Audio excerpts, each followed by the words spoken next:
Costs of artificial island development. Environmental impact assessments must demonstrate that projects will not significantly harm marine ecosystems or require extensive ongoing mitigation efforts. Most importantly, new developments must now demonstrate net positive environmental measures, meaning they must contribute more to ecosystem health than they damage during construction. Developers must post environmental bonds covering potential damage costs and ongoing maintenance requirements for the full expected lifespan of developments. These requirements have eliminated most artificial island proposals and forced developers to pursue less environmentally damaging alternatives. Regulatory agencies now require comprehensive marine monitoring programs before, during, and after artificial island construction, with post-construction monitoring continuing for minimum periods of 25 years. The sustainability questions surrounding existing artificial islands become more pressing as climate change accelerates and environmental costs increase. Current environmental maintenance costs represent 23% of total operational expenses for Palm Jumeirah and will likely increase as infrastructure ages and climate impacts intensify. The world islands faces potential abandonment due to unsustainable environmental costs that exceed revenue generation by enormous margins. Environmental factors now determine project success more than financial considerations or tourism potential. Developments that cannot maintain acceptable environmental conditions face regulatory pressure, insurance problems, and reputational damage that affect property values and investment appeal. The correlation between environmental health and economic viability has become so strong that environmental consulting represents the largest single category of ongoing operational expenses for artificial island developments. The total environmental maintenance costs across all Dubai artificial island projects now exceed $127 million annually, a figure that increases by 8% each year as climate change effects intensify and infrastructure requires more intensive management. Yet despite these massive environmental costs and regulatory challenges, one project managed to overcome every obstacle and achieve unprecedented success through a combination of strategic decisions that other developments failed to implement. The success formula behind Palm Jumeirah. 5 specific factors separated Palm Jumeirah from Dubai's other artificial island failures: accessibility, infrastructure, phased development, strategic marketing, and comprehensive government support. These elements created a self-reinforcing cycle of success that continues generating returns 17 years after the first residents moved in during 2008. Accessibility determines success more than any other factor, with Palm Jumeirah sitting just 6.2 kilometers from Dubai Marina and 12.8 kilometers from the Dubai International Financial Center.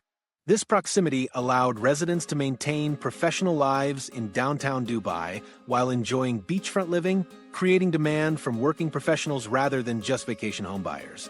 The contrast with failed projects becomes obvious when examining their locations. The World Islands sits 4.3 kilometers offshore in deeper water, requiring boat transportation for every visit and making daily commuting impossible. Palm Jebel Ali was planned 35 kilometers from Dubai city center, too far for convenient access to employment centers and urban amenities. These remote locations limited potential buyers to vacation home purchasers and ultra-wealthy individuals, drastically reducing the market size compared to Palm Jumeirah's broader appeal. Infrastructure completion before marketing provided Palm Jumeirah with reliable services that other islands never achieved. The island connected to the mainland through a 6-lane bridge completed during the early construction phase, providing reliable vehicle access that other islands lacked. The monorail system opened in 2009, offering scenic transportation between major destinations while reducing traffic congestion. Utility connections included redundant power systems, desalination plants producing 15 million gallons daily, and sewage treatment facilities that provided reliable services from the moment residents moved in. Underground cable systems provided high-speed internet and television services to every building, while electrical systems included backup generators that maintained power during outages affecting the mainland. Other artificial island projects failed because they marketed properties before infrastructure was complete or even planned. The World Islands sold individual plots to buyers who were expected to install their own utilities, creating coordination problems and massive cost overruns. Palm, Jebel Ali's remote location, would have required entirely new utility infrastructure that was never built due to funding shortfalls. The lack of basic services made these developments unsuitable for permanent residents, limiting them to occasional use that couldn't support the enormous maintenance costs. Phased development maintained investor confidence throughout Palm Jumeirah's construction by demonstrating tangible progress and delivering completed sections on schedule.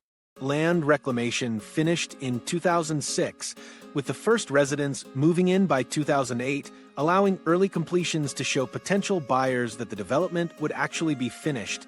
The project began with the trunk and central fronds, creating an established neighborhood atmosphere with finished roads, landscaping, utilities, and community facilities.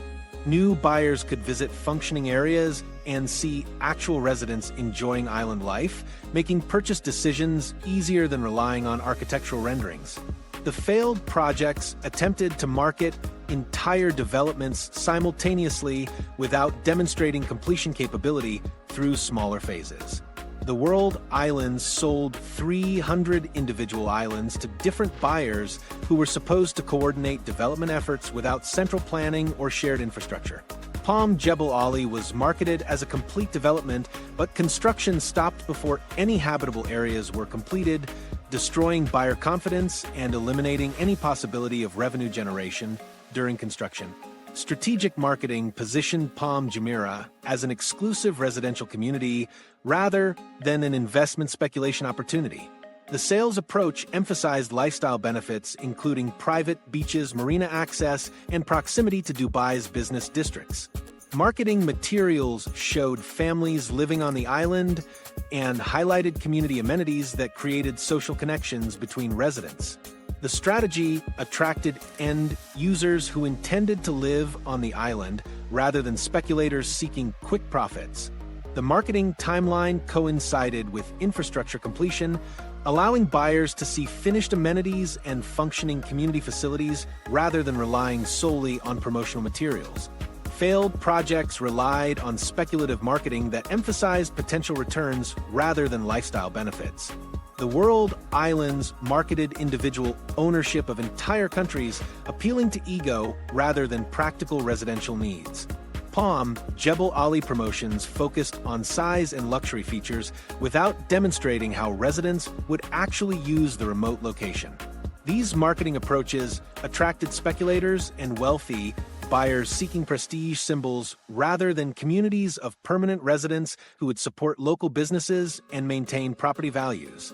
Mixed-use development planning created economic sustainability that pure residential projects could never achieve.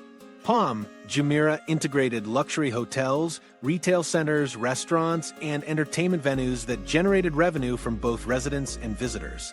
The Atlantis Resort provided anchor attractions that drew tourists while offering employment opportunities for residents. Marina facilities accommodated yacht owners who spent money at island businesses while creating an active waterfront atmosphere. The commercial elements supported residential property values by creating vibrant community life and ensuring that amenities remained financially viable. Government support varied dramatically between projects, with Palm Jumeirah receiving infrastructure investments and regulatory assistance that other developments never obtained. Dubai's government funded the bridge connection, utility systems, and transportation infrastructure that made the island accessible and livable.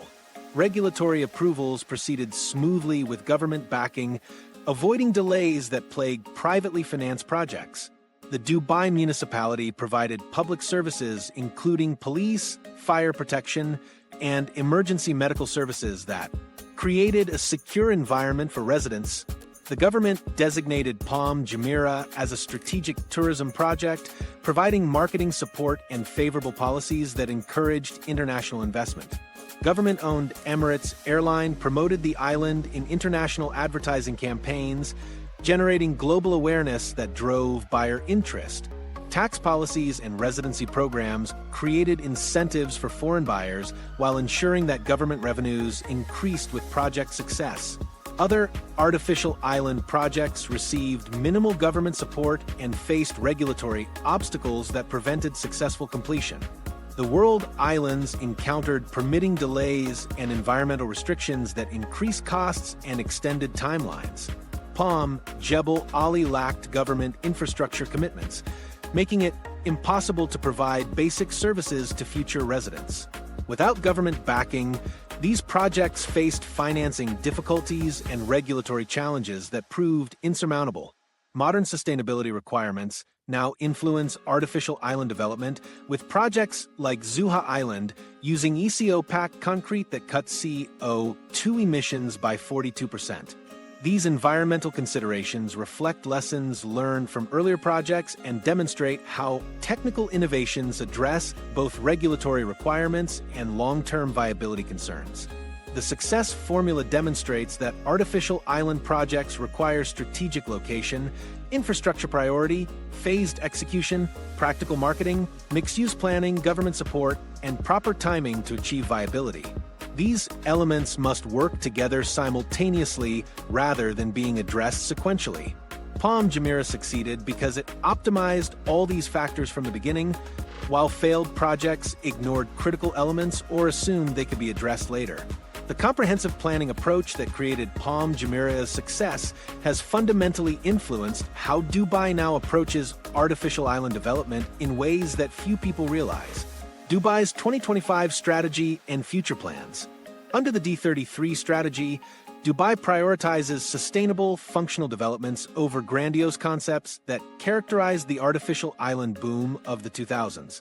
The emirate now focuses on practical developments that serve specific economic functions rather than spectacular engineering achievements designed primarily for global attention. This shift reflects hard lessons learned from failed projects and aligns with Dubai's broader economic strategy focused on sustainable growth and diversification away from oil dependency. Artificial islands fit into Dubai's vision as specialized economic zones that support tourism, technology, and international business rather than purely residential developments. The strategy emphasizes creating functional communities that generate consistent revenue streams through multiple economic activities instead of relying solely on property appreciation for profitability. Economic diversification goals drive current planning decisions, with the non-oil sector already contributing 75% of Dubai's real GDP. Tourism represents a critical component of this diversification, with the UAE Tourism Strategy 2031 aiming to attract 40 million hotel guests annually and increase tourism's GDP contribution to AED 450 billion. Artificial islands serve these objectives by providing unique destinations that differentiate Dubai from competing markets while creating concentrated entertainment and hospitality zones. The Dubai Department of Economy and Tourism has formed strategic partnerships with travel technology companies and hospitality groups to maximize tourism potential from existing and planned developments. New criteria for approving megadevelopment projects focus heavily on infrastructure viability, environmental sustainability, and realistic market demand projections. Developers must demonstrate completed financing arrangements before construction begins, eliminating the speculative approach that characterized earlier projects. Environmental impact assessments require detailed mitigation plans and ongoing monitoring programs that extend 25 years beyond project completion. Market studies must show sustained demand from end users rather than investment speculators. The government formed a higher committee for real estate to coordinate new project supply and prevent oversupply that contributed to earlier market crashes. This committee evaluates all major developments to ensure they align with Dubai's economic objectives and avoid competing with existing successful projects. The approval process now requires demonstrated connectivity to transportation infrastructure, utility systems, and employment centers that support permanent residency. Plans for reviving stalled projects focus on repurposing rather than completing original designs that proved economically unviable. The world islands faces potential. conversion into specialized tourism zones with fewer islands developed to higher standards rather than attempting to complete the entire 300-island concept. Palm Jebel Ali Discussion Center on industrial development that would support the adjacent port operations rather than luxury residential communities originally planned. Government officials acknowledge that some abandoned projects may never be economically viable for their original purposes. Environmental costs and maintenance requirements for partially completed developments often exceed any realistic revenue potential.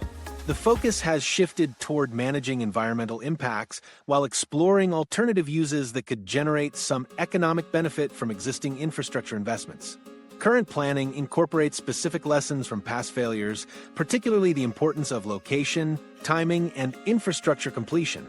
New artificial island proposals must demonstrate proximity to Dubai's established business and tourism centers, unlike remote locations that contributed to earlier project failures. Phased development approaches receive preference over ambitious master plans that require simultaneous completion of massive areas. Infrastructure requirements now mandate completion before marketing begins, preventing the pre-sales approach that left buyers with unusable properties when projects failed. Utility systems, transportation connections, and community amenities must achieve operational status during construction phases rather than being planned for future installation. This approach reduces financing risks while ensuring that early residents receive functional living environments. The role of artificial islands in Dubai's post-oil economy vision emphasizes their function as economic catalysts rather than prestige symbols. These developments must contribute measurably to tourism revenue, employment creation, and international business attraction. The focus has shifted from creating the world's largest or most spectacular developments to building economically sustainable communities that support Dubai's long-term growth objectives. Technology integration plays an increasing role in new artificial island planning, with developments required to incorporate smart city features and advanced infrastructure systems. AI and blockchain technologies are projected to contribute 14% to UAE GDP by 2030, creating opportunities for artificial islands to serve as testing grounds for innovative urban systems. High-speed internet infrastructure and digital service capabilities have become essential rather than optional features. International investment patterns significantly affect future development planning, with foreign direct investment reaching $35 billion in 2024. The Golden Visa program provides 10-year residency for high-value property buyers, creating stable demand for luxury properties that artificial islands can provide. However, investment flows now favor completed developments with proven track records rather than speculative projects with uncertain outcomes. European